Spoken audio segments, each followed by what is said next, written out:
안녕하세요. 오늘도 사연살롱을 찾아주셔서 감사합니다. 서울에 사는 30대 초반 미혼모예요. 저는 불과 1년 전까지만 해도 제가 미혼모가 될 줄은 꿈에도 몰랐어요. 여느 여자들처럼 신혼의 단꿈을 꾸는 예비 신부였으니까요. 그랬던 제가 남편이 버젓이 있는데도 불구하고 미혼모가 된 데에는 정말 기가 막힌 사연이 있어요. 그 얘기를 하자면 몇 날 며칠 밤을 새도 모자랄 정도라니까요. 몇 년 전 세기의 바둑 대국이 있었던 거 다들 기억하시죠? 바둑기사 이세돌 구단과 알파고의 대국이었는데요. 그때 그 대국을 보고 저는 바둑의 매력에 푹 빠져버렸어요. 그렇다고 이 나이에 프로 기사가 되려고 했던 건 아니고 취미생활로라도 즐기고 싶다는 생각을 하게 됐죠. 그래서 바둑을 배우러 집 근처 바둑학원을 찾아갔는데 글쎄 학원에 죄다 초등학생들 뿐이지 뭐예요. 어른 체면에 초등학생들 사이에서 배우기는 좀 그래서 발길을 돌려 나왔어요. 이러다 바둑판을 사들고 경로당을 찾아가야 하는 게 아닐까 싶었죠. 아쉬운 마음에 다음날 회사에 가서 그 얘기를 했더니 저희 부서 부장님이 그러시더라고요. 바둑학원은 뭐하러 다녀? 바둑 동호회에 들어가면 되지. 바둑도 배우고 같이 대국장도 다니면 좀 좋아. 그러다 마음 맞는 사람 만나면 연애도 하고 일석이조 아닌가? 그 자리에선 그냥 웃어 넘겼는데 집으로 오는 버스 안에서 생각해보니 말이 안 되는 건 아니더라고요. 그렇게 해서 바둑을 배울 수 있다면 이보다 좋은 방법은 없겠다 싶었죠. 그래서 바둑 동호회에 가입을 했어요. 동호회 카페 게시판을 보니 그 주 주말에 정기 모임이 있다고 하길래 잔뜩 기대를 하고 첫 정모에 나갔죠. 그런데 글쎄 정모가 제가 생각했던 분위기가 아니지 뭐예요.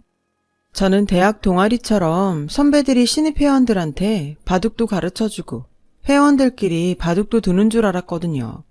근데 이건 뭐 바둑은 뒷전이고 만나서 술자리를 갖는 게 고작이더라고요. 물론 술자리 대화는 온통 바둑 얘기뿐이었지만 보석은 물론 행마가 뭔지도 모르는 저로서는 딴 나라 얘기 같았어요. 그렇게 첫 정모를 마치고 돌아온 저는 이후 동호회 정모에 나가지 않았어요. 술도 못 마시는 저로서는 술자리에 앉아있는 것 자체가 고역이었거든요. 게다가 그런 자리에 가자고 회비까지 내고 시간 낭비할 필요는 없잖아요. 시간은 흘러 한 달쯤 지났을까요? 모르는 번호로 전화가 왔더라고요. 누구시라고요? 박정훈 씨요? 알고 보니 바둑 동호회 총무더라고요. 지훈 씨가 가입만 해놓고 정모 이후 안 나오길래 전화했어요. 혹시 무슨 일 있으신가요? 아니요, 그런 건 아니고 아무래도 저는 동호회 활동을 그만둬야 할 것 같아요. 제가 생각했던 곳이 아닌 것 같아서요. 저는 기분 나쁘지 않게 두리뭉실하게 이유를 대곤 탈퇴를 하겠다고 했어요. 그랬더니 이 남자가 대뜸 만나자고 하더라고요. 남은 회비를 돌려줘야 한다나요? 얼마 되지 않는 돈이라서 됐다는데도 그럴 순 없다며 굳이 만나자며 저희 집 근처까지 오겠다는 거예요. 솔직히 똥 밟았다 싶었죠. 팔자여 없는 바둑 한번 배워보려다 귀찮게 됐다 생각했으니까요. 결국 총무는 기어이 저희 동네까지 왔고 잔뜩 짜증이 난 저는 추리닝에 슬리퍼를 질질 끌고 약속 장소로 갔어요. 다시 동호회에 나오라고 회유하려고 온 게 아닌가 의심하면서요. 그렇게 약속 장소에 도착했는데 맙소사, 훤칠하고 잘생긴 남자가 서 있는 거예요. 정모 때랑은 완전 다른 모습이더라고요. 그 모습을 보자 순간 마음이 흔들렸어요. 다시 동호회에 나가 봐라? 그리고 그 순간 내가 맨 얼굴로 나왔다는 사실이 떠올랐죠. 아, 이럴 줄 알았으면 비비크림이라도 바르고 나올걸. 얼마나 후회가 됐는지 몰라요. 그래서 최대한 머리카락으로 얼굴을 가린 채 다가가 인사를 했어요. 여기까지 오시게 해서 죄송해요. 괜히 제가 귀찮게 해드렸나 봐요. 아니에요. 제가 오겠다고 한 건데요, 뭐. 그나저나 화장기 없는 얼굴이 훨씬 예쁘시네요. 남자가 수줍게 웃으며 말했어요. 빈말이라도 예쁘단 소리를 들으니 기분이 좋긴 하더라고요. 그래서 그냥 돌려보내려던 마음을 바꿔 근처 카페로 들어갔어요. 카페에 앉아서 얘기를 나눠보니 총무도 동호회 분위기가 마음에 안 드는 모양이더라고요. 바둑 좋아하는 사람들과 만나 바둑도 두고 바둑 이야기도 나누려고 가입한 건데 어느 순간부터 술판으로 변했다고요. 그래서 제가 왜 그만두려고 하는지 대충 알 것 같다나요? 그때까지도 저는 속으로 동호회에 계속 나갈까 말까를 망설이고 있었어요. 그런데 그때였죠. 저 혹시 괜찮다면 제가 바둑을 좀 가르쳐 드릴까요? 기력은 얼마 안 되지만 기초적인 건 가르쳐 드릴 수 있을 것 같아요. 순간 전 이게 웬 떡이냐 했어요. 이런 훈남이 바둑을 가르쳐 준다는데 왜 안 그렇겠어요? 그래서 묻고 따질 것도 없이 바로 콜을 외쳤죠. 그럼 퇴근하고 매일 밤 8시까지 사이버 오땡으로 들어오세요. 제가 초대장 보낼게요. 그렇게 해서 저는 훈남 동호회 총무한테 바둑을 배우게 되었어요. 처음엔 돈 받고 하는 게 아니라서 대충 가르쳐주지 않을까 했는데 웬걸? 화전부터 포석, 행마, 사활까지 엄청 꼼꼼하게 가르쳐주더라고요. 채팅창으로 설명을 해주고 바둑판에 그때그때 실현을 해주는 방식이라 책으로 배우는 것보다 훨씬 진도도 빠르고 이해도 잘 되었어요. 그렇게 3개월가량 하루도 안 빠지고 저는 그에게 바둑을 배웠어요. 저도 사람인지라 사심이 발동해서 종종 채팅창에 개인적인 걸 물었고 그건 그 역시도 마찬가지였죠. 바둑 강습을 빙자한 채팅 연애나 다름없었어요. 아무튼 그러는 와중에도 제 기력은 꽤 많이 늘었고 그와 바둑을 둘 수 있는 수준까지 되었어요. 상대에 대한 마음은 그보다 더 커졌고요. 그러다가 고마워서 밥이라도 사겠다는 핑계로 만나볼까 하는 생각을 하게 됐죠. 그래서 작정하고 문자를 보내려는데 때마침 총무한테 문자가 왔더라고요. 주말에 시간 되면 종로에서 만나자고요. 그 문자를 받고 저는 침대 위에서 방방 뛰며 환호했어요. 그리곤 그러자고 단문을 보냈죠. 그렇게 우리는 종로에서 만나게 되었어요.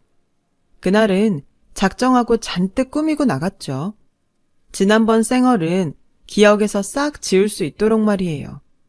종로 2가에 도착해보니 데이트 상대를 기다리는 남녀들로 북적였어요. 하지만 그 많은 사람들 사이에서도 그는 단박에 제 눈에 들어왔어요. 당연하죠. 단연 돋보이는 외모였거든요. 저는 속으로 이 남자가 내 남자라면 얼마나 좋을까 하는 생각을 하면서 다가갔어요. 그런 저를 보자 총무는 환하게 웃더군요. 그 미소가 정말 좋았어요.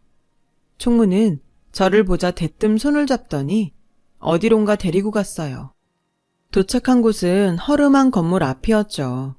총무는 다짜고짜 제 손을 끌고는 건물 안으로 들어가는 거예요. 엘리베이터도 없는 건물을 힐을 신고 5층까지 걸어 올라가야 했죠. 숨이 턱까지 차올랐을 때 제 눈앞에 나타난 건 다름 아닌 기원이었어요. 그만큼 배웠으면 실전도 해봐야죠. 진 사람이 밥사기예요. 총무는 신이 나서 안으로 들어갔어요. 반면 저는 내가 도대체 무슨 상상을 한 거야? 싶더라고요. 이 남자 머리엔 오로지 바둑뿐이었는데 내가 김칫국을 마셨구나 싶었죠.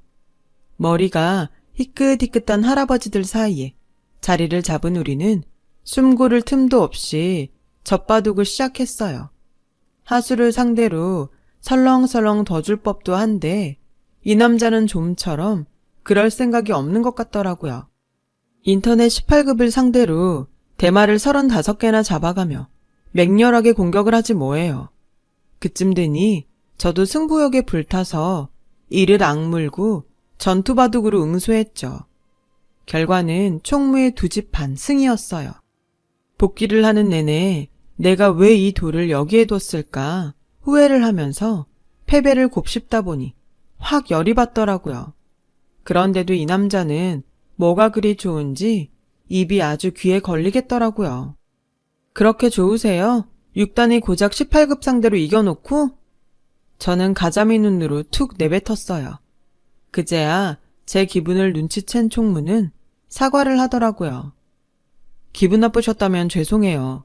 저는 상대가 고수든 하수든 최선을 다해 바둑을 두는 게 예의라고 생각해요. 물론 상대 기분을 생각해서 대충 더 줄 수는 있어요. 하지만 그거야말로 상대를 무시하는 게 아닐까요? 그 말을 듣고 보니 이 남자 말이 맞는 것 같더라고요. 바둑을 두는 내내 남자는 잠시도 한눈을 팔지 않고 장구하는 저를 기다려주었고 대국이 재미없었을 텐데도 귀찮은 내색 하나 없이 진지하게 임했거든요. 저를 그만큼 대접해 주었던 거죠. 죄송해요. 전 그런 것도 모르고. 그의 진심을 알게 된 저는 기쁜 마음으로 밥을 사겠다고 했어요. 내기에 져서 밥을 사면서도 이렇게 기분이 좋은 건 처음이었죠. 밥을 먹고 자리를 옮겨 차를 마시는 내내 우리는 바둑 얘기를 했어요. 3개월 만에 만났는데도 매일 밤 넷에서 대화를 했던 탓인지 낯설지도 않고 그렇게 편할 수가 없더라고요. 그건 상대도 마찬가지인 것 같았어요. 그날 이후 우리는 종종 기원에 들러 바둑을 뒀어요. 바둑을 두는 걸 수담이라고 하잖아요. 서로 마주 앉아 말없이 손으로 대화를 나누는 행위요. 그래서일까요? 그이와 바둑을 두면서 말로 하는 것보다 더 많은 대화를 나눈 것 같다는 느낌을 받곤 했어요. 그렇게 우리는 점점 가까워졌죠. 1년 가까이 수담을 나누던 우리는 크리스마스 즈음에서 연인 관계로 발전했어요. 그제야 처음부터 저를 마음에 두고 있었고 회비는 핑계였다고 하더라고요. 그 정도면 제가 눈치챌 줄 알았는데 자기 마음을 몰라주길래 바둑을 가르쳐주겠다는 핑계로 어떻게든 만남을 이어갔던 거라고 말이죠. 생각해보면 제가 참 눈치가 없었어요. 남친의 때늦은 이실직고를 듣고서야 알게 됐으니 말이죠. 알았다면 진작 사귀었을 텐데 말이에요. 그리고 2해 뒤 여름, 저는 임신을 했어요.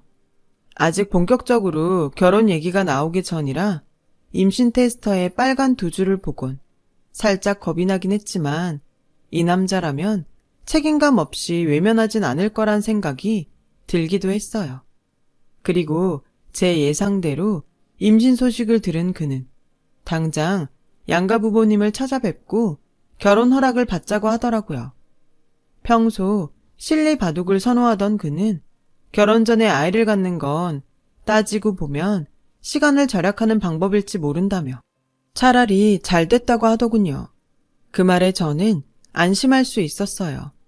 시부모님은 제 임신 소식에 처음엔 조금 놀라신 것 같았지만 이내 잘 됐다시며 제 몸부터 걱정해 주셨어요.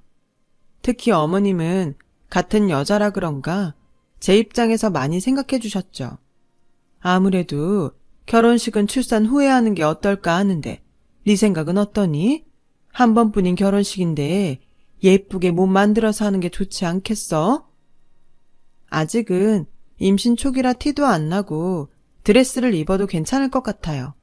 출산으로 미루면 너무 늦지 않을까요? 그건 그렇다만 임신 초기엔 조심을 하는 게 좋아. 결혼 준비하려면 스트레스도 많이 받을 텐데 너도 태아한테도 좋을 게 없지.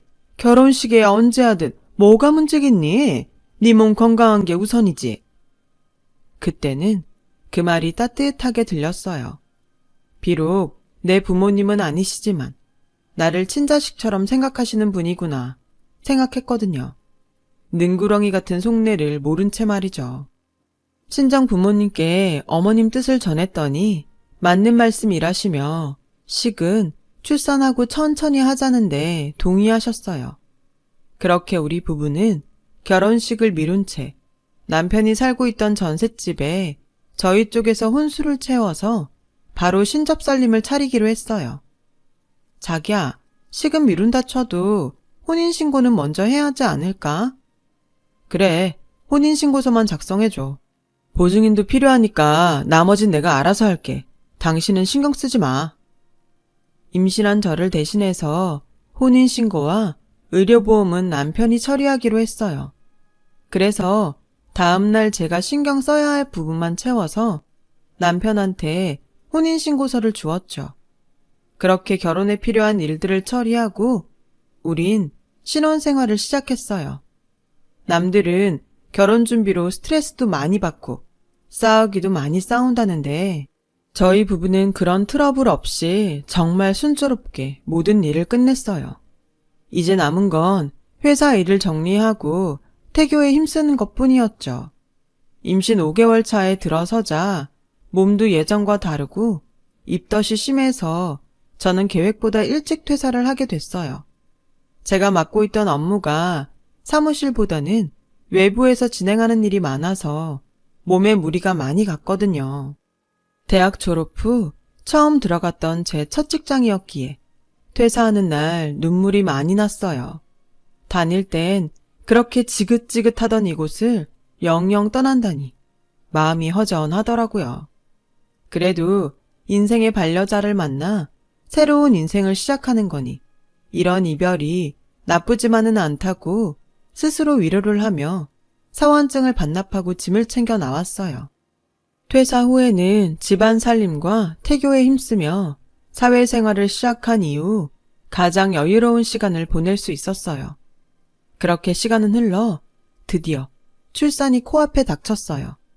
저는 언제 진통이 올지 몰라서 미리 목욕을 해두고 짐가방도 싸두었죠. 그리고 드디어 그날이 되었어요. 아침에 남편 출근 준비를 돕고 있는데 이슬이 비치더라고요. 그래서 그 길로 남편 차를 타고 평소 다니던 산부인과로 향했어요. 병원에 도착해서 친정엄마한테도 연락을 드렸고요. 혹시라도 진통이 길어지면 어쩌나 내심 걱정을 했는데 생각보다 진통이 빨리 와서 친정 부모님이 병원에 도착도 하시기 전에 출산을 했지 뭐예요. 비록 진통 시간은 짧았지만 통증은 정말 장난이 아니더라고요. 난생 처음 경험하는 엄청난 통증에 하마터면 정신을 잃을 뻔했거든요. 아이를 낳는 게 이렇게 힘든 일인 줄 알았다면 엄마한테 좀 더 잘하는 건데 후회가 되더라고요.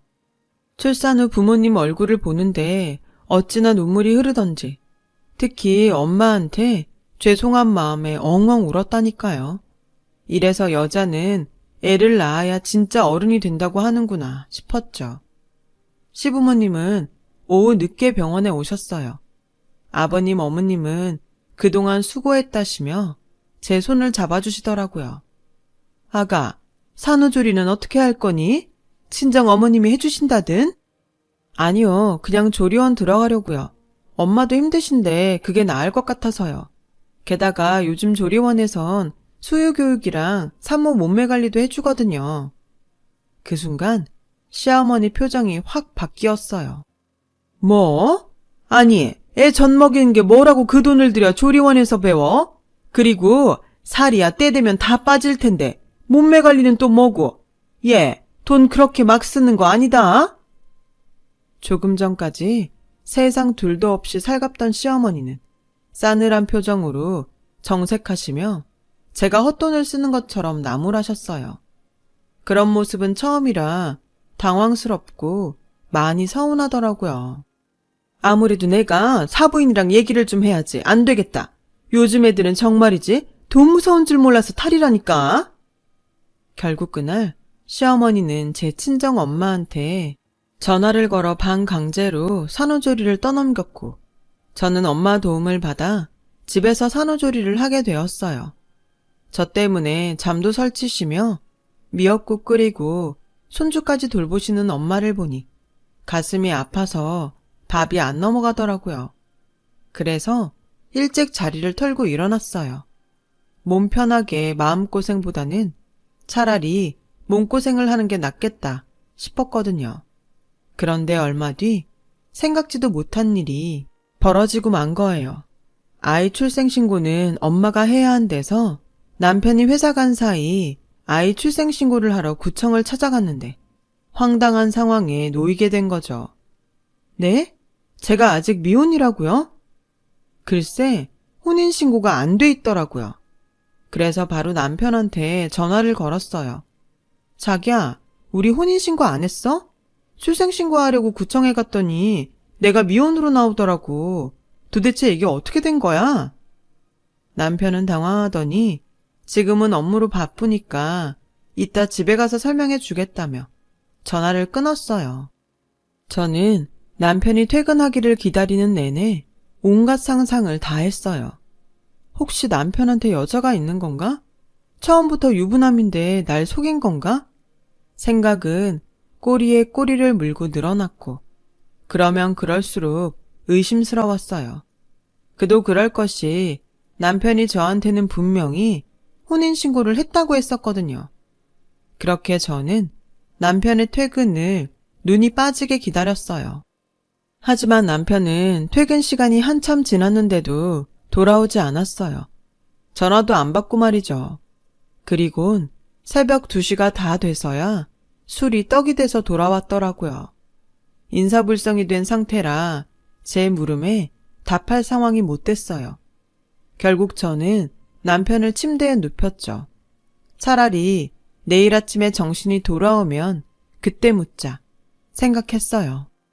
그리고 다음날 아침 저는 남편을 흔들어 깨웠죠. 그리곤 혼인신고를 안 한 이유를 물었어요. 그런데 그 대답이 정말 기가 막혔어요. 깜빡했어. 아니, 깜빡할 일이 따로 있지. 어떻게 혼인신고를 깜빡해요? 게다가 왜 거짓말까지 하냐고요. 정말 이해가 안 가더라고요. 그래서 제가 가서 혼인신고를 하겠다고 했더니 우물쭈물 거리다 그러는 거예요. 그거 꼭 해야 돼? 엄마가 그러는데 요즘엔 정부 지원이 좋아서 미혼모 가정엔 지원이 많다더라고. 기왕이면 누릴 건 누리면 좋잖아. 우리 실리적으로 생각하자, 응? 아니, 이게 무슨 개벽다귀 앓는 소리래? 저는 제가 잘못 들은 줄 알았어요. 그래서 다시 되물었죠. 그럼 나보고 미혼모로 살라는 거야? 내 말은 쭉 그러라는 게 아니라 지원 받을 거 좀 받고 나중에 천천히 혼인신고해도 늦지 않을 거란 얘기지. 처음에 엄마가 그런 소리 할 때 나도 어이가 없었는데 생각해보니 은근히 실리적인 판단이 되겠더라고. 그러니까 당신도 반대만 하지 말고 다시 한번 천천히 형세 판단을 좀 해봐. 이 미친 인간은 지 아들을 미혼모 자식을 만들라며 저를 설득하지 뭐해요. 너 아주 미쳤구나. 넌 네 아들을 두고도 실리를 따지니? 왜? 그럴 거 차라리 부잣집으로 입양을 보내라 그러지. 따지고 보면 그게 더 실리적인 거 아니야? 어떻게 아빠란 인간이 이럴 수가 있냐? 네가 그러고도 사람이니? 너도 그렇고 자기 손주 미혼모 자식 만들라고 한 네 엄마도 똑같아.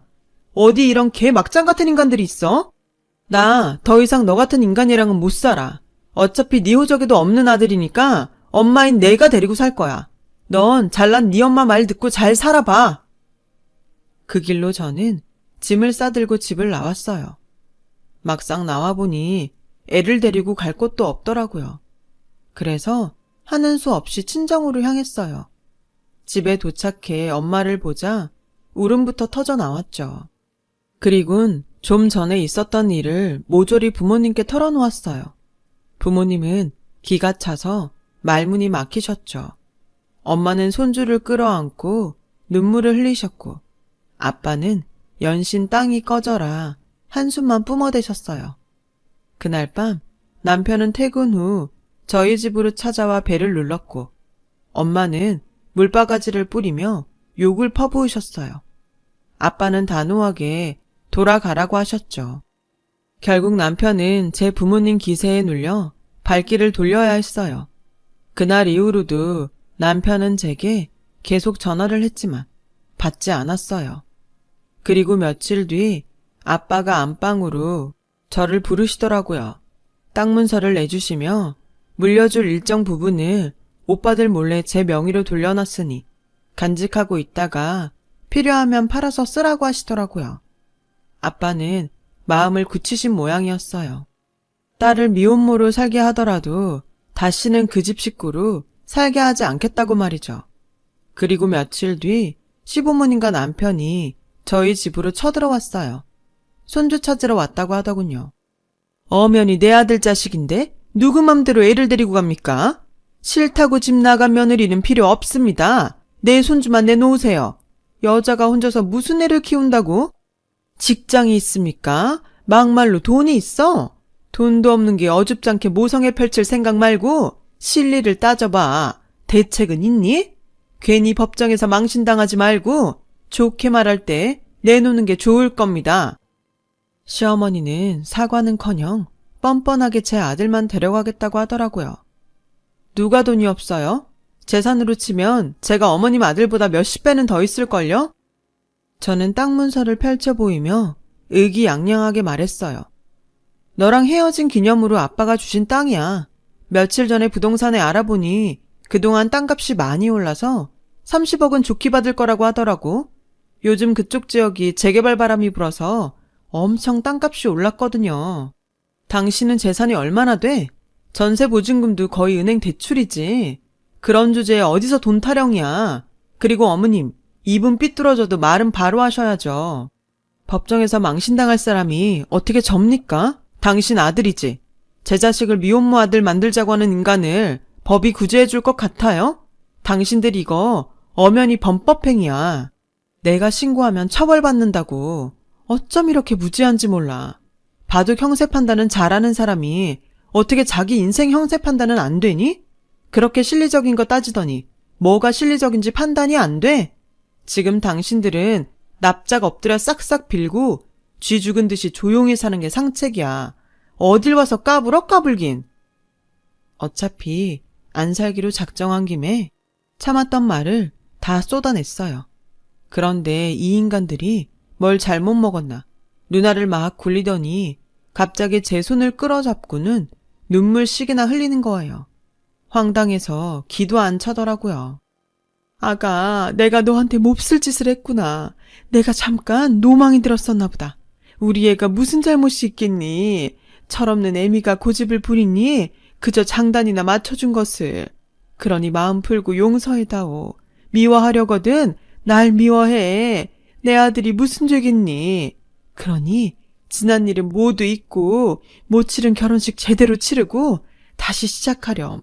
너도 미혼모로 살고 싶은 건 아니잖니? 어머니가 저 자세로 나오자 남편은 어느 장단에 박자를 맞춰야 할지 모르는 눈치더라고요. 엄마, 갑자기 왜 이래? 이 사람이 임신했다니까 결혼식 안 하고 넘어갈 수 있다고 좋아하더니 무슨 결혼식? 어차피 돈벌이도 못한다고 헤어지라며. 나보고 어쩌라고 자꾸 말을 바꿔? 아, 난 몰라. 엄마가 알아서 처리해. 이놈 새끼야. 지금 30억이 눈앞에서 날아갈 판인데 이혼은 왜 해? 아우, 그 머리로 어떻게 살아갈래? 이런 것까지 엄마가 설명을 해줘야 돼? 그제야 남편은 형세 판단이 섰는지 미안한 표정으로 저를 바라보더군요. 어찌나 가증스럽고 치가 떨리던지 저는 방으로 들어가 우리 애 똥기저귀를 들고 나왔어요. 그리곤 남편 얼굴에 팍 던져버렸죠. 쇼하지 말고 당장 나가. 니들한테는 우리 애 똥기저귀도 사치야. 좋게 끝낼까 했는데 당신들 꼴을 보니 인간이 되긴 글러먹은 것 같아. 안 되겠네. 집에 가서 기다려. 사실혼 관계에 따른 위자료 청구라 혼인신고도 없이 정부 보조금 사기치려고 했던 것까지 모조리 고발해서 소장 보낼 테니까. 쓰레기만도 못한 인간들. 평생 변치 말고 지금처럼 똑같이 살아, 쓰레기들아. 저는 남편과 시어머니를 내쫓았어요. 그리고 변호사를 찾아가 위자료 청구와 친권과 양육권에 대한 상담을 했어요. 그 밖에 경찰의 사기건으로 남편과 시어머니를 고소 고발했고요. 행복한 산모에서 하루아침에 미혼모가 된 저는 여전히 친정에 머무르고 있어요. 부모님께서는 아이가 클 때까지 같이 살자고 하시는데 그건 좀 생각을 해봐야 할 것 같아요. 언제까지고 부모님께 기대서 살 수는 없으니까요. 그리고 아빠가 주신 그 땅은 원래대로 오빠들과 공평하게 나눠 가질 생각이에요. 혼자 된 딸을 걱정하는 부모님 뜻은 잘 알지만 그래도 한 거 없이 혼자 먹으면 체할 것 같거든요. 사실 전 남편과 시모가 찾아왔을 때도 땅 자랑할 생각은 없었는데 하도 막말을 해대길래 홧김에 지른 건데 그걸 이렇게 모자가 덥석 물 줄은 몰랐네요. 하여간 그 덕에 결혼식 비화며 남편이 마마보이였다는 걸 알게 됐으니 이것도 돈의 힘이라면 힘이겠죠. 숫제 구멍 속에 빠졌던 인생은 구했는데 앞으로의 인생은 좀 걱정이에요. 아무래도 아이와 둘이 살아갈 일이 걱정은 되거든요. 그렇다고 절망적이기만 한 건 아니에요. 저는 아직 젊고 부모님 덕분에 땅도 있으니 형세가 그리 불리하지만은 않으니까요. 그래서 애 낳을 때 그랬던 것처럼 마음 독하게 먹고 다시 시작해보려고 해요. 세상에서 가장 강한 건 역시 엄마니까요. 힘내서 또 살아보겠습니다. 여러분도 저도 모두 화이팅입니다. 여러분, 사연 댓글에 응원과 현명한 조언 부탁드려요. 좋아요와 구독은 저에게 큰 힘이 됩니다. 오늘도 좋은 일 가득하세요.